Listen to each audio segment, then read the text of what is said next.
Hey, what is up, everybody? My name is Jared. Welcome to Firewatch.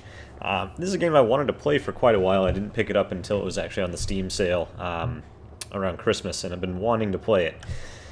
I know very little about it.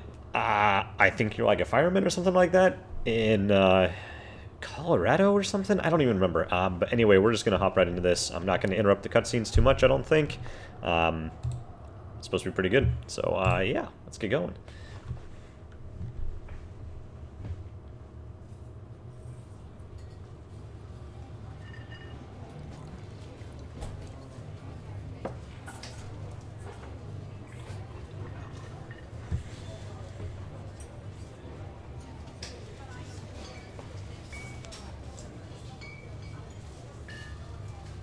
Hey, Colorado, I had that right. 1975, okay. We're gonna get some sweet psychedelic colors. Already started on that, I guess. You see Julia. Okay. She's about your age, late 20s, laughing with well-dressed professors and grad students from nearby CU Boulder. You, Henry, are out drinking with your pals. You approach her. You're drunk. So, what's your, major? Sure. Sure, the word major, and it smells like Coors. Give an awkward smile. Evolutionary biology, she says, and I'm a professor. Cool, you reply. What's yours, she asks. She sniffs the air. Toxicology? Was that a burn, you ask? She says definitely. Worried she hurt your feelings, she asks if you want to split a cheeseburger. 1 week later, you're Julia's boyfriend. That was a well-done conversation, apparently.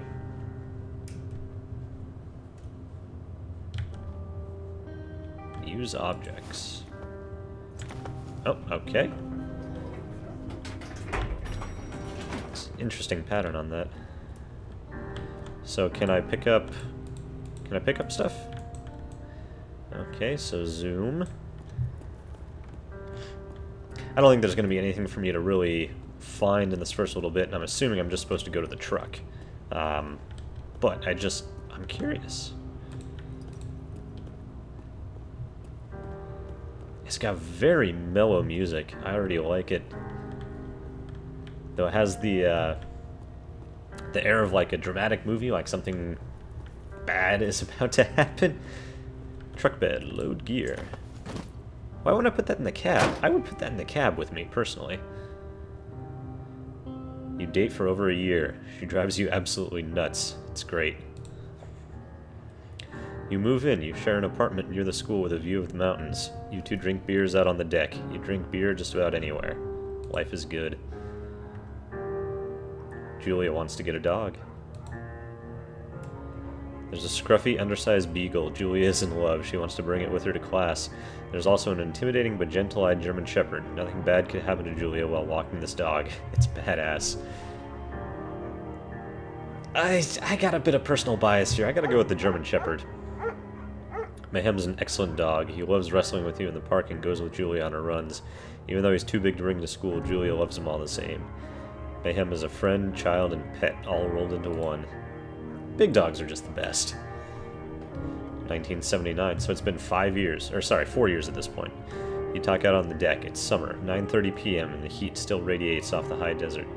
What do you think about kids, she asks. Kids? They're not very smart or good at much. I'm saying if you and I have some, a couple little idiots. Be pretty good. One day, why rush?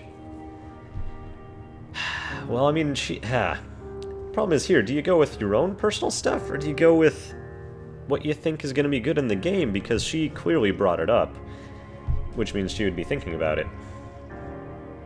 But I mean, me personally, we have plenty of time, right? Speak for yourself, mister. Don't worry, you assure her. You tell her she has the body of an undergrad. My ovaries didn't get the memo, she says, laughing it off. One day, okay? Okay, one day, she says. 6 months later, you get engaged lying in bed on a Sunday morning. Boy, he has got some stubby hands. Do I need my gear? I mean, I guess that was ages ago. Thoroughfare Trailhead. Do not forget to check in. No fireworks. Warning, Thoroughfare Trail is not recommended for inexperienced hikers. It is a primitive backcountry trail. The trail may be bear country. Does it have a "you are here"? Let's see, I see a supply drop, bear to the point, 2 forks. Okay, so that's just kind of the general gist of the area.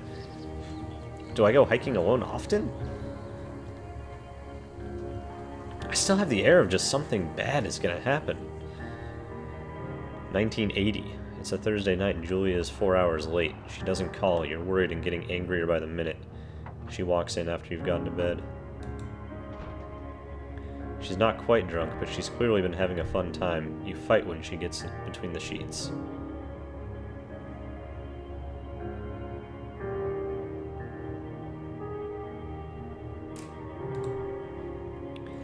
You call her an inconsiderate... That's... Come on! She tells you to fuck yourself and not to be such a baby. You call her selfish. She knows you mean it and it hurts her feelings. I think I'm killing the relationship. 1981. Julia still likes to draw. She draws plans from her research. She draws all the places you go. She draws you.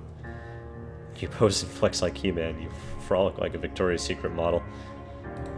Why not? Very nice. Oh! Boy, he absorbed that impact really well. Okay, where is Julia in all this? Is this... Are these hikes happening during the relationship, or is this after the relationship? And good God, is this pretty. Wow. It's a game with goddamn colors. 2 forks lookout tower, 8 more miles. Spacebar to climb over, alright. Hardcore parkour. Oh man. I don't have any camping gear though, do I? 1982. During the summers, you and Julia enjoy walking Mayhem at night. So Mayhem at this point... How old is Mayhem at this point? He's like 5? There's a festival in town and brings in folks from faraway places. One of them tries to mug you with a knife. Mayhem runs away. May me move fuck to the dog, Julia yells. She gets flustered and has trouble speaking when she is stressed. You confront the attacker. You scare him away, you beat his goddamn face in. We'll just scare him. You reach in your pocket like you've got a gun and threaten to kill him. You manage to scare all three of you. He runs away.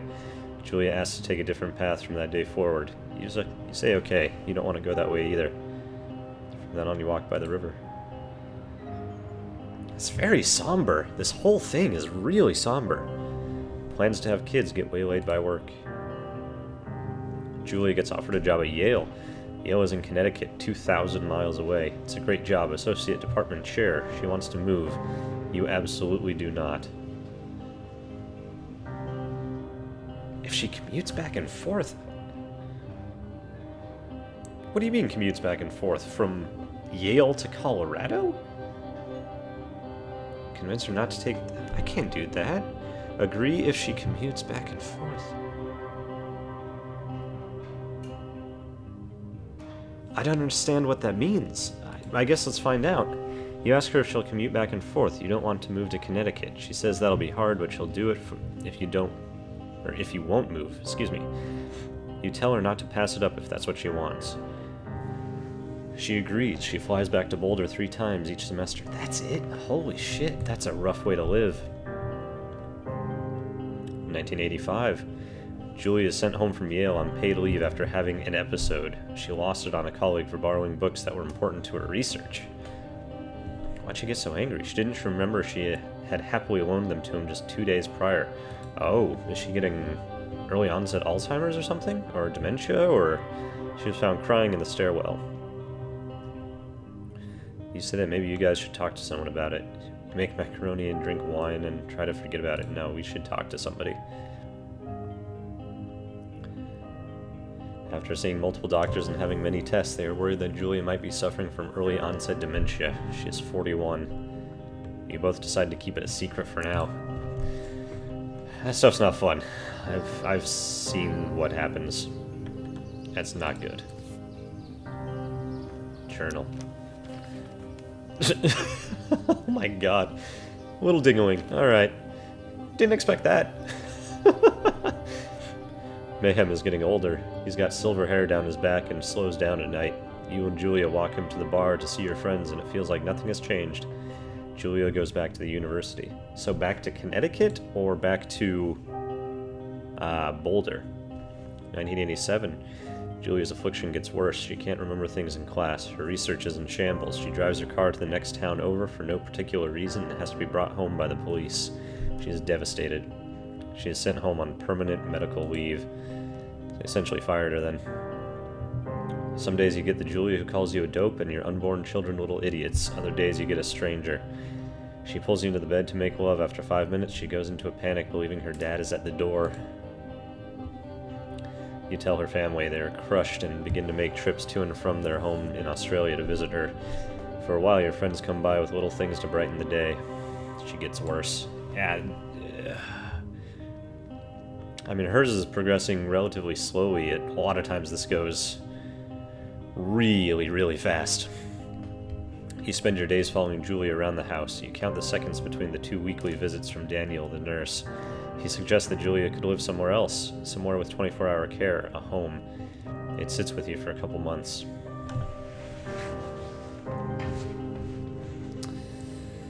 Oh, okay, I did not expect that from this game. You know, this would be the hardest thing, because you don't want to betray the family member, but realistically, it's impossible to do that on your own. Like, you can't...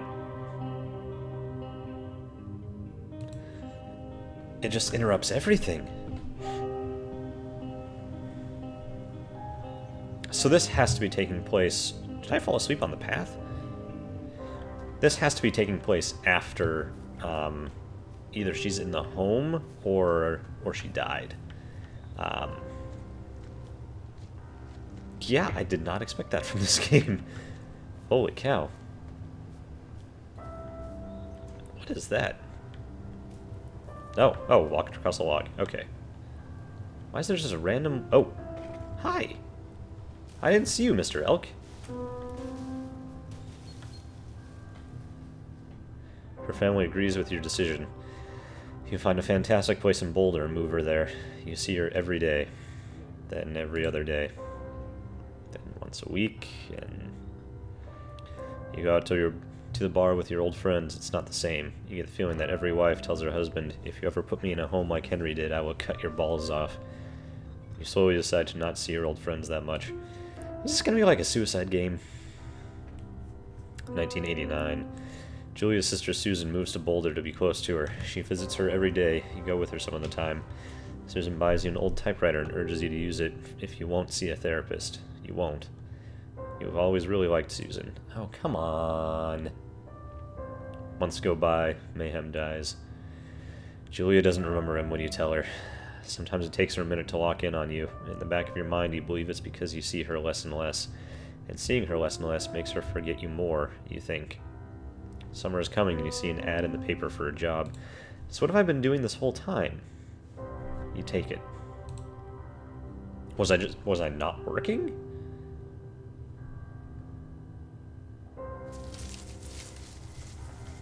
Man, the animation in this is excellent. I mean, I know it's just first-person stuff, but genuinely, it's excellent. And the lighting and the colors and the... Oh, it's so good. Let's see, does the foliage move? No. Can't ask for too much, though. This was an indie game, as far as I know. It's really impressive for an indie game.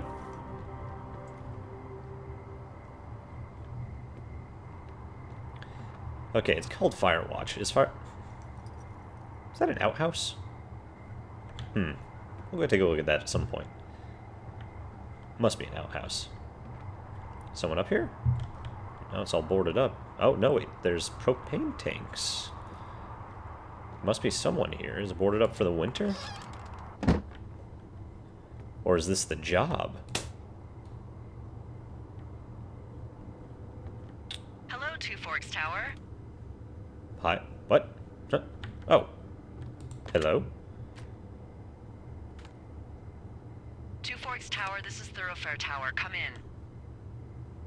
Reply. How do I reply? Hold left shift. Hello? Release left shift. Hello? Whoever this is? It's Henry, right? Yeah. I'm Delilah. Yeah, that's what the guy said on the phone. So, what's wrong with you? Excuse me? People take this job to get away from something. So, what's wrong? What's wrong with you? That's a great idea. Go ahead. Look, I just hiked for 2 days, so I don't really follow whatever it is you're doing right now. You take a stab at what's wrong with me. Fine, then can I sleep forever? Sure, buddy. Okay, now go ahead. You've killed 3 ex-husbands. You're rebelling against mom. Yeah. Okay. You've killed 3 husbands. You're a black widow and you're just out here until the heat dies down and then you'll kill again. Ooh, very good. Bravo, Henry. Okay, I sleep now? Not quite. Now you. Okay, good night, bye. Let's see. I don't know anything about you, but maybe you just really like trees. Maybe it's... Gosh, maybe it's a borderline fetish. A tree fetish. Good night. Good night. Welcome to the job. Hello, title. Okay. Interesting little introduction there. Okay, day 1. Oh, he's writing. Morning, Henry. Well, Is it a good journal? afternoon. You probably slept like a rock. Anyway, there's still a few hours of daylight to get some work in. I can see you at your desk, so call me when you're ready. Can see me at the desk. What? What are you talking about? Can see me at the desk. Hey, sorry, guess I slept in. You got a relaxing, 14 hours of sleep? Ooh, Yeah, Jesus, I guess it's what, 6? 6:45. Whoops. Don't worry about it. That hike puts everyone out of commission for a day or 2. But now that you're up, let me quickly get you Space acquainted puffs. with the job. There's a thing in the middle of your room with a round map on it. Do you see it? Mm-hmm. Okay, yeah, I see it. This is the Osborne Firefinder, invented in 1914 by W.B. Osborne. You use this to spot, you guessed it, What the fuck? What is it? Nothing. You use this to... Oh, fuck me! Good God, language, lady. Out your west-facing window. Are you seeing what I'm seeing? Where's West? Are those fucking fireworks? Oh, yep. Whoa, that's not legal, right? No. You need to get down there right now and stop them. Fire danger is through the fucking roof. Is that really my job? Your job is whatever I say it is. Look, the closest ranger is like 2 days away. Go down there and set him straight. Like, kick the shit out of him sort of straight? No. Jesus, no. What? I'm not a cop. It's not like I've got a rule book over here. Just make sure they don't do it again. Take their shit. All right, fine. Don't feed anyone a knuckle sandwich. Get going. You'll probably need a rope to get down the shale between you and the lake, if I remember right. There should be one in the supply box on the way. The code is 1234. It's actually that for all of them. Secure. Shut up. Okay, can't help being a smartass there. Desk drawer open. Ooh, 20-sided die. Why not? Okay, so I can examine... Boy, I'm really contorting my wrist there. Alright. Old paper. Pick up. Doom Canyon, Scorched Lands. Who was here before? Escaped from 2 orcs. Oh, this is a D&D scenario. 2 orcs lair, magic circle. Which is... Oh, okay. Well, don't worry, I'll just throw this somewhere. Hey, there's a map in my tower that I'm pretty sure is not USGS regulation. Unless I've unknowingly been assigned to work in 2 orcs, and the lake to the east is made of acid. That sounds erroneous. Looks like the previous resident was into fantasy. Singular mind. Alright, you know what? I am definitely going to keep playing this, because I'm already intrigued, like... Okay, the fireworks still going off. Which way was west? I think that way was west? Yeah, that way was west. Okay. But I'm going to stop this here. I'm really interested to see where this goes, because I'm really not sure what's going on. I mean, he clearly took this job to get away from what was going on, and I can't really blame him for that, to be honest. But yeah, okay. Thank you so much for watching, guys. If you enjoyed it, hit that thumbs up button. Leave me a comment if there's something in particular you want me to see, or if I missed something glaringly obvious. I mean, it's so early in the game. Who knows? Anyway, thank you guys so much for watching. My name is Jared. I will see you in the next one.